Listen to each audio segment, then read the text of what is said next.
ಕನ್ನಡ ಇಂಡಸ್ಟ್ರಿಗೆ ಈಗ ಬಂದಿರೋ ಪರಿಸ್ಥಿತಿ ಎಲ್ಲರಿಗೂ ಬೇಜಾರು ತಂದಿದೆ.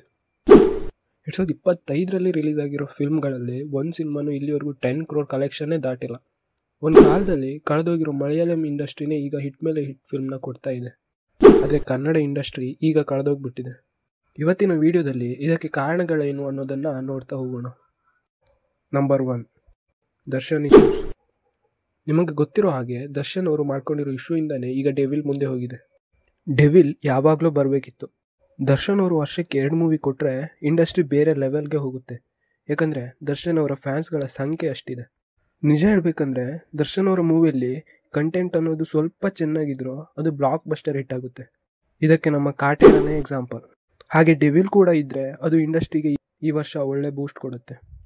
ನಮ್ಮ ಇಂಡಸ್ಟ್ರಿಗೆ ದರ್ಶನ್ ಅವರೇ ಒಂದು ಸ್ಟ್ರೆಂತ್. ಯಾಕಂದರೆ ಇವರು ಪ್ಯಾನ್ ಇಂಡಿಯಾ ಅಂತ 2-3 ವರ್ಷಕ್ಕೆ ಒಂದು ಮೂವಿ ಕೊಡೋ ಹೀರೋ ಅಲ್ಲ.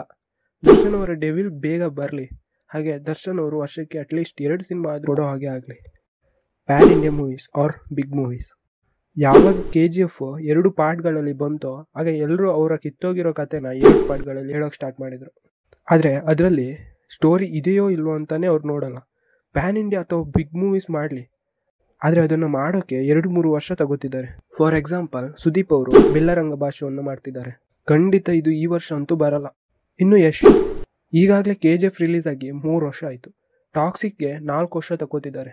ಇನ್ನು ಶಿವಣ್ಣ ಇವರಾದ್ರೂ ವರ್ಷಕ್ಕೆ 2 ಸಿನಿಮಾ ಕೊಡ್ತಾ ಇದ್ರು. ಹೀಗೆ ಸ್ಟಾರ್ಸ್ಗಳು ಒಂದು ಮೂವಿಗೆ 2-3 ವರ್ಷ ತಗೊಂಡ್ರೆ ಹೇಗೆ ಅಲ್ವಾ? ಈಗ ನೋಡಿ ಮಲಯಾಳಂ ಇಂಡಸ್ಟ್ರಿಯವರು ಪ್ಯಾನ್ ಇಂಡಿಯಾ ಮಾಡ್ತಾ ಇದ್ದಾರೆ, ಆದರೆ ಅದಕ್ಕೆ ಟೈಮ್ ಕಮ್ಮಿ ತಗೊಳ್ತಾ ಇದ್ದಾರೆ. ಅವರಿಂದ ನಾವು ಕಲಿಬೇಕು. Number 3, stars. ಹೌದು, KFIನ ಈ ಪರಿಸ್ಥಿತಿಗೆ ಸ್ಟಾರ್ಸ್ಗಳೇ ಕಾರಣ. ಹೌದು, ನೀವು ಗಮನಿಸಿದರೆ ಈ ವರ್ಷ ಒಂದು ಸಿನಿಮಾನು ಸ್ಟಾರ್ಗಳಿಂದ ಬರಲಿಲ್ಲ. ಇಲ್ಲಿವರೆಗೆ ಸ್ಟಾರ್ ಮೂವಿಗಳು ಬಂದರೆ ಅಟ್ಲೀಸ್ಟ್ ಇಂಡಸ್ಟ್ರಿಗೆ ಒಂದು ಬೂಸ್ಟ್ ಅಂತ ಸಿಗುತ್ತಿತ್ತು. ಸುದೀಪ್ ಅವರು ಬಿಲ್ಲರಂಗ ಭಾಷೆ ಅಂತ ಬ್ಯುಸಿ ಆದರು. ರಿಷಬ್ ಅವರು ವರ್ಷಕ್ಕೆ 1 ಸಿನಿಮಾ ಕೊಡ್ತಿದ್ದವರು ಈಗ ಒಂದು ಸಿನಿಮಾಗೆ 2-3 ವರ್ಷ ಟೈಮ್ ತಗೋತಿದ್ದಾರೆ. ಹಾಗೆ ರಕ್ಷಿತ್ ಶೆಟ್ಟಿ ಅವರ ಸಿನಿಮಾನು ಬರೋ ಹಾಗೆ ಕಾಣ್ತಾ ಇಲ್ಲ. ಅಲ್ಲ, ಇವರೆಲ್ಲ ಏನು ಮಾಡ್ತಿದ್ದಾರೆ ಅಂತ. ಸ್ಟಾರ್ಗಳು ಮೊದಲಿನ ಫೇಸ್ ಬರೋ ಹಾಗೆ ಕಾಣ್ತಾ ಇಲ್ಲ. ದರ್ಶನ್ ಅವ್ರನ್ನ ಬಿಟ್ಟು ಅವರೇ ಇಂಡಸ್ಟ್ರಿಗೆ ಒಂದು ನಂಬಿಕೆಯಾಗಿ ಉಳ್ಕೊಂಡಿದ್ದಾರೆ, ವರ್ಷಕ್ಕೆ 1 ಅಥವಾ 2 ಸಿನಿಮಾ ಕೊಡೋ ವಿಷಯದಲ್ಲಿ. Number 4, loss of Appu. Appu ಅವ್ರು ಇದ್ದಿದ್ರೆ ವರ್ಷಕ್ಕೆ 1 ಮೂವಿನ ಕೊಡ್ತಾ ಇದ್ರು, ಆದರೆ ಅವರು ಈಗ ಇಲ್ಲ. ಅವ್ರು ಇದ್ದಿದ್ರೆ ಸಿನಿಮಾ ಕಂಟೆಂಟ್ ಕೂಡ ಚೆನ್ನಾಗಿರ್ತಿತ್ತು, ಹಾಗೆ ಫ್ಯಾಮಿಲಿ ಆಡಿಯನ್ಸ್ ಕೂಡ ಥಿಯೇಟ್ರಿಗೆ ಬರ್ತಾಯಿದ್ರು. ಇಂಡಸ್ಟ್ರಿಯಲ್ಲಿ ಒಂದು ಸಿನಿಮಾನ ಫ್ಯಾಮಿಲಿ ಆಡಿಯನ್ಸ್ ನೋಡಿ ಇಷ್ಟಪಟ್ಟರೆ ಸಾಕು, ಆ ಸಿನಿಮಾ ಹಿಟ್ಟಾಗುತ್ತಂತ ಅರ್ಥ. ಬಟ್ ಈಗ ಈ ಹೋಪ್ ಕೂಡ ಹೋಗಿದೆ.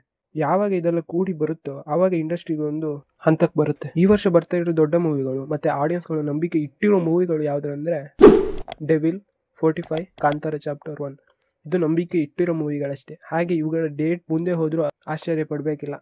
ಎಲ್ಲಾದರೂ ಈ ಮೂವಿಗಳು ಸೂಪರ್ ಹಿಟ್ ಆದರೆ ನಾವು ನೆಕ್ಸ್ಟ್ ಇಯರ್ ಹೇಳ್ಕೊಳ್ಳೋ ಅಷ್ಟಾದರೂ ಮೇಲೆ ಇರ್ತೀವಿ. ಇವತ್ತಿಗೆ ಅಷ್ಟೇ. ನಾನು ಕೊಡೋ ಕಂಟೆಂಟ್ ನಿಮಗೆ ಇಷ್ಟ ಆಗ್ತಿದ್ರೆ ಈ ಚಾನಲನ್ನು ಸಬ್ಸ್ಕ್ರೈಬ್ ಮಾಡಿ. ಅಲ್ಲಲ್ಲಲ್ಲಲ್ಲ ಟ್ಯಾಂಕ್ ಚಿನ್ನ, ಈ ಪ್ರೀತಿ ಪ್ರೋತ್ಸಾಹ ಬೆಂಬಲ ಹಿಂಗೆ ಇರಲಿ ಚಿನ್ನ, ನಾ ಸಾಯೋವರೆಗೂ ಬರೆಯಲ್ಲ ಚಿನ್ನ. ಥ್ಯಾಂಕ್ ಯು ಚಿನ್ನ, ಥ್ಯಾಂಕ್ ಯು ಬಲೆ ಬಲೆ ಬಲೆ.